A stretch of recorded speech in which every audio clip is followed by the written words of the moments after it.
കൃപാസനം പത്രം April 2025 part 7. ഇതിൽ ഉൾപ്പെടുത്തിയിട്ടുള്ള സാക്ഷ്യങ്ങളുടെ വീഡിയോ കാണുന്നതിനുള്ള ലിങ്ക് ഡിസ്ക്രിപ്ഷനിൽ കൊടുത്തിട്ടുണ്ട്. ഞാറയ്ക്കൽ പെരുമ്പള്ളിയിൽ നിന്നുള്ള നീനയുടെ സാക്ഷ്യം. ഉടമ്പടിയെടുത്ത അന്നു മുതൽ മാതാവ് എന്നോട് കമ്മ്യൂണിക്കേറ്റ് ചെയ്യാൻ തുടങ്ങി. മാതാവ് തന്ന വീടിൻ്റെ പേര് ഞാൻ കൃപാസനം എന്നാണ് ഇട്ടത്. ഞാനൊരു IT പ്രൊഫഷണൽ ആയിരുന്നു. എൻ്റെ നടുവിന് കഠിനമായ വേദന ഉണ്ടാകുമായിരുന്നു. വർക്ക് ഫ്രം ഹോം ഉള്ളതുകൊണ്ട് കിടന്നുകൊണ്ടാണ് വർക്ക് ചെയ്തുകൊണ്ടിരുന്നത്. ഒരു ദിവസം യൂട്യൂബിൽ കൃപാസനത്തിലെ സാക്ഷ്യങ്ങൾ കാണുകയും ഇവിടെ വന്ന് ഉടമ്പടി എടുക്കുകയും ചെയ്തു. അതിനുശേഷം ഇതുവരെ നടുവേദന വന്നിട്ടില്ല. ഉടമ്പടി എടുത്ത ശേഷം മാതാവ് എന്നോട് കമ്മ്യൂണിക്കേറ്റ് ചെയ്യാൻ തുടങ്ങി. 10 വർഷമായി സ്കൂട്ടർ ഓടിച്ചാണ് ഞാൻ ജോലിക്ക് പോകുന്നത്. മാതാവ് എന്നോട് കാർ എടുക്കാൻ പറയുന്നതായി തോന്നി. അതെടുത്തപ്പോൾ അതിൻ്റെ നമ്പർ ശ്രദ്ധിക്കാൻ പറഞ്ഞു. അത് ഞാൻ ഉടമ്പടി എടുത്ത ഡേറ്റ് ആയിരുന്നു. ഞങ്ങൾ ഒരുപാട് പഴക്കമുള്ള വീട്ടിലാണ് താമസിക്കുന്നത്. ഞാൻ ഉടമ്പടിയിൽ നിയോഗം വെച്ചു. അത് കഴിഞ്ഞ് ഒരു വീട് നോക്കാൻ മാതാവ് പറഞ്ഞു. 3 മാസത്തിനുള്ളിൽ നല്ലൊരു ഭവനം വാങ്ങുകയും കൃപാസനം എന്ന പേരിടുകയും ചെയ്തു. അടൂരിൽ നിന്നുള്ള ലിജു ജോർജിൻ്റെ സാക്ഷ്യം. എനിക്ക് കൂടപ്പിറപ്പുകൾ ആരുമില്ല. ഒരു കുഞ്ഞെന്ന സ്വപ്നം സാക്ഷാത്കരിക്കപ്പെട്ടത് കൃപാസനം മാതാവ് വഴി. ഞങ്ങളുടെ വിവാഹം കഴിഞ്ഞ് 7 വർഷമായിട്ടും കുട്ടികളില്ലായിരുന്നു. ഗൾഫിലായിരുന്ന ഞാൻ നാട്ടിലെത്തിയ ശേഷം ട്രീറ്റ്മെൻറ്റുകൾ തുടങ്ങി. പല ഹോസ്പിറ്റലുകളിലും പോയി. പല ഡോക്ടർമാരെയും കണ്ട് ചികിത്സകൾ നടത്തി. കൂടപ്പിറപ്പുകൾ ആരുമില്ലാത്ത എനിക്ക് ഒരു കുഞ്ഞ് വേണമെന്ന് ആഗ്രഹിച്ചിരുന്നു. IVFും IUAയും ചെയ്ത് ഒരുപാട് പണം നഷ്ടമായെങ്കിലും കുഞ്ഞിനെ കിട്ടിയില്ല. എനിക്ക് മരുന്നിലായിരുന്നു വിശ്വാസം. ചികിത്സ കൊണ്ട് അത് സാധിക്കുമെന്ന് ഞാൻ കരുതി. ഡോക്ടർമാർ തള്ളിയപ്പോൾ ഞാൻ കൃപാസനത്തിൽ വന്ന് ഉടമ്പടി എടുത്ത് വെഞ്ചരിച്ച് നേർച്ച വസ്തുക്കൾ ഉപയോഗിച്ച് പ്രാർത്ഥിച്ചു.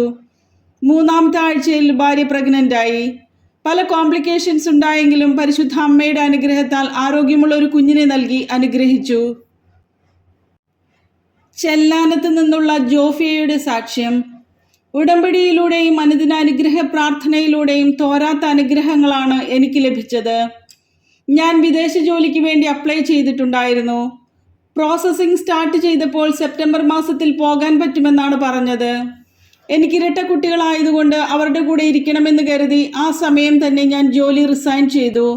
പക്ഷേ 4 മാസമായിട്ടും വർക്ക് പെർമിറ്റ് വന്നില്ല. എൻ്റെ സഹോദരങ്ങൾക്ക് വിദേശത്ത് പോകുന്നതിന് ശ്രമിച്ച് 22 ലക്ഷം രൂപ നഷ്ടപ്പെട്ടിരിക്കുകയായിരുന്നു. എൻ്റെ കാര്യം നടക്കാത്തതിനാൽ ഞാൻ വളരെയധികം വിഷമിച്ച് ഡിസംബർ 2-ന് കൃപാസനത്തിൽ വന്ന് ഉടമ്പടി എടുത്ത് പ്രാർത്ഥിച്ചു. അതിൻ്റെ ഫലമായി 4-ാം തീയതി വർക്ക് പെർമിറ്റ് വന്നു. 12-ാം തീയതി VFS ഡേറ്റ് കിട്ടി. VFSന് പോകുമ്പോൾ പേപ്പർ വർക്കിൽ മിസ്റ്റേക്ക് ഉണ്ടാകുമോ എന്ന ടെൻഷൻ ഉണ്ടായിരുന്നു. ഞാൻ അച്ഛൻ്റെ അനുദിന അനുഗ്രഹ പ്രാർത്ഥനയിൽ ഇന്ന് ഇൻ്റർവ്യൂവിനും പരീക്ഷകൾക്കും പോകുന്നവർ ഫയൽ എടുത്ത് കയ്യിൽ വയ്ക്കാൻ പറഞ്ഞതനുസരിച്ച് ഫയലുകൾ കയ്യിൽ പിടിച്ച് പ്രാർത്ഥിച്ചു. എൻ്റെ പ്രോസസ്സിംഗ് എല്ലാം കഴിഞ്ഞ് വിസ വരികയും ഞാൻ ബഹുമാനപ്പെട്ട ജോസഫ് അച്ഛനെ കണ്ട് പ്രാർത്ഥിക്കുകയും വിദേശത്ത് പോകാനും സാധിച്ചു. തിരുവനന്തപുരം തിരുപ്പുറത്ത് നിന്നുള്ള സൗമ്യയുടെ സാക്ഷ്യം. കാലിൻ്റെ ഞരമ്പ് മുറിഞ്ഞ് ഓപ്പറേഷൻ കഴിഞ്ഞ് വീണ്ടും ഓപ്പറേഷൻ വേണമെന്ന് പറഞ്ഞപ്പോഴാണ് ഞാൻ ഉടമ്പടി എടുക്കുന്നത്. ഉടമ്പടി സാന്നിധ്യ സംരക്ഷണ സാക്ഷ്യങ്ങൾ. എൻ്റെ ഭർത്താവ് പൊട്ടിക്കിടന്ന ഫിഷ് ടാങ്കിൻ്റെ ഗ്ലാസ്സിൽ അറിയാതെ ചവിട്ടി കാലിൻ്റെ ഞരമ്പ് കട്ടായിപ്പോയി. ഡോക്ടറെ കണ്ടപ്പോൾ ഞരമ്പ് കട്ടായതിനാൽ പെട്ടെന്ന് ഓപ്പറേഷൻ ചെയ്തു. 6 മാസം കഴിഞ്ഞ് ആ കാലിൽ നിന്ന് ബ്ലഡും പഴുപ്പും വരാൻ തുടങ്ങി. ഡോക്ടറെ കണ്ടപ്പോൾ കുറച്ച് നൂൽ പുറത്തു വന്ന് നിൽപ്പുണ്ട്. അത് ഞാൻ ഇപ്പോൾ എടുക്കുന്നുണ്ട്. പക്ഷേ ഇനി ഇങ്ങനെ വരികയാണെങ്കിൽ ഒരു ഓപ്പറേഷൻ കൂടി വേണമെന്ന് പറഞ്ഞു. ഞാൻ കൃപാസനത്തിൽ വന്ന് ഉടമ്പടി എടുത്ത് പ്രാർത്ഥിച്ചു. 2 മാസം കൂടുമ്പോൾ ഡോക്ടറെ കൊണ്ടുപോയി കാണിക്കണമായിരുന്നു.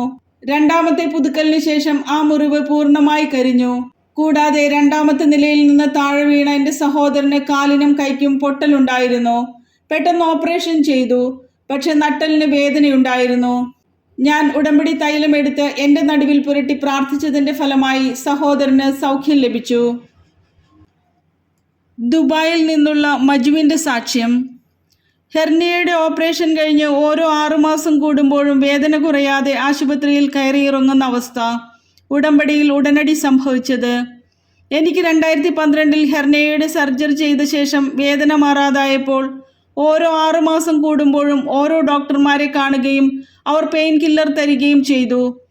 വേദന കൂടി വന്നപ്പോൾ ഞാൻ നാട്ടിൽ വന്ന് ഡോക്ടറെ കണ്ടപ്പോൾ പറഞ്ഞത് സർജറി ചെയ്തതിൽ മിസ്റ്റേക്കുണ്ട്, ഇതിലൊരു ഞരമ്പ് ട്രീറ്റ്മെൻറ്റിലൂടെ കരിച്ചു കളയണമെന്നാണ്. ആ സർജറി ചെയ്ത ശേഷം വേദന കൊണ്ട് കിടക്കാനോ ഇരിക്കാനോ ജോലിക്ക് പോകാനോ പറ്റാതായി. ഹെവി ഡോസ് ആൻറ്റിബയോട്ടിക് കഴിച്ചുകൊണ്ടിരുന്നു. ഞങ്ങൾ കൃപാസനത്തിൽ വന്ന് ഉടമ്പടിയെടുത്ത് ഉടമ്പടി തൈലം വയറിൽ പുരട്ടി പ്രാർത്ഥിച്ചു കൊണ്ടിരുന്നു. അന്നു മുതൽ ആ വേദന വരികയോ മരുന്ന് കഴിക്കേണ്ടി വരികയോ ചെയ്തിട്ടില്ല. കൂടാതെ സഹോദരനുമായി 7 വർഷമായി പിണക്കത്തിലായിരുന്നു. ഉടമ്പടിയെടുത്ത ശേഷം പിണക്കം മാറി ഒരുമിക്കാൻ സാധിച്ചു. ജീവിതകാലം മുഴുവൻ ഞാൻ ഉടമ്പടിയിൽ ജീവിക്കും.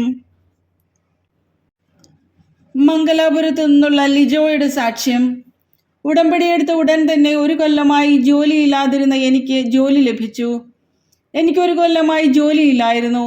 ഒരുപാട് ശ്രമിച്ചുവെങ്കിലും ഒന്നും ശരിയാകുന്നില്ലായിരുന്നു. ഞാൻ കൃപാസനത്തിൽ വന്ന് ഉടമ്പടിയെടുത്ത് പ്രാർത്ഥിച്ചതിൻ്റെ ഫലമായി പെട്ടെന്ന് തന്നെ എനിക്ക് ജോലി ലഭിച്ചു. പിന്നെ ഉടമ്പടി പുതുക്കാൻ വരാൻ നോക്കിയിട്ട് തടസ്സങ്ങളായിരുന്നു. കൂടാതെ ഞങ്ങളുടെ സ്ഥലം വിൽക്കാൻ 1 കൊല്ലമായി നോക്കിയിട്ട് നടക്കുന്നില്ലായിരുന്നു. ഞാൻ ഓൺലൈനിൽ ഉടമ്പടിയെടുത്ത് പ്രാർത്ഥിച്ചു. അമ്മ കൃപാസനത്തിൽ വന്ന് ഉടമ്പടിയെടുത്ത് ബഹുമാനപ്പെട്ട ജോസഫ് അച്ഛനെ കണ്ടു. അച്ഛൻ കൊടുത്ത കാശുരൂപം സ്ഥലത്ത് കുഴിച്ചിടുകയും വെഞ്ചരിച്ച നേർച്ച വസ്തുക്കൾ ഉപയോഗിക്കുകയും ചെയ്തതിൻ്റെ ഫലമായി ഒരു വ്യക്തി വന്ന് സ്ഥലം നോക്കുകയും എഗ്രിമെൻ്റ് എഴുതി അഡ്വാൻസ് തരികയും ചെയ്തു. നെയ്യാറ്റിൻകരയിൽ നിന്നുള്ള വിമലയുടെ സാക്ഷ്യം. 7 വയസ്സിൽ തുടങ്ങിയ മകൻ്റെ വയറുവേദന 20 വയസ്സ് വരെ നീണ്ടു. ഉടമ്പടിയെടുത്ത അന്ന് മുതൽ ഇന്ന് വരെ മകന് വയറുവേദന ഉണ്ടായിട്ടില്ല. എൻ്റെ മകന് 7 വയസ്സ് മുതൽ വയറുവേദന തുടങ്ങിയതാണ്. എന്നും രാവിലെ വയറുവേദന മൂലം കരഞ്ഞുകൊണ്ട് എഴുന്നേറ്റ് വരുമായിരുന്നു. ഞാൻ യൂട്യൂബിൽ കൃപാസനത്തിലെ സാക്ഷ്യങ്ങൾ കണ്ട് കൃപാസനത്തിൽ വന്ന് ഉടമ്പടിയെടുത്ത് പ്രാർത്ഥിച്ചു. ഉടമ്പടി തൈലം മകൻ്റെ വയറിൽ പുരട്ടി പ്രാർത്ഥിക്കുകയും വെഞ്ചരിച്ച തേൻ കഴിക്കാൻ കൊടുക്കുകയും ചെയ്തു.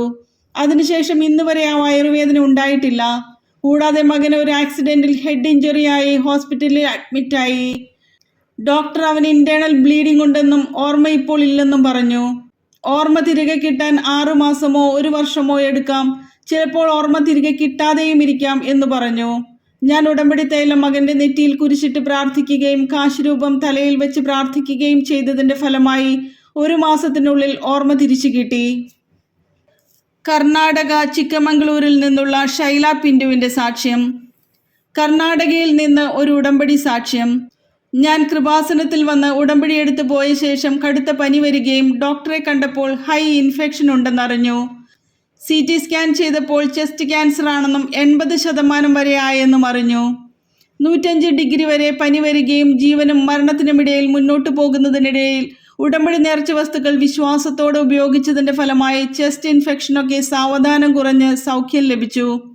കൂടാതെ ഹോസ്പിറ്റലിൽ പോകുമ്പോൾ 3000 രൂപ മാത്രമേ ഉണ്ടായിരുന്നുള്ളൂ. 65,000 രൂപയാണ് അവിടെ ആകെ ചിലവ് വന്നത്.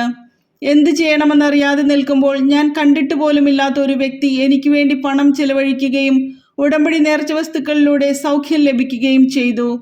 5,000 രൂപ മാത്രമേ എനിക്ക് ഹോസ്പിറ്റലിൽ ആകെ ചിലവായുള്ളൂ.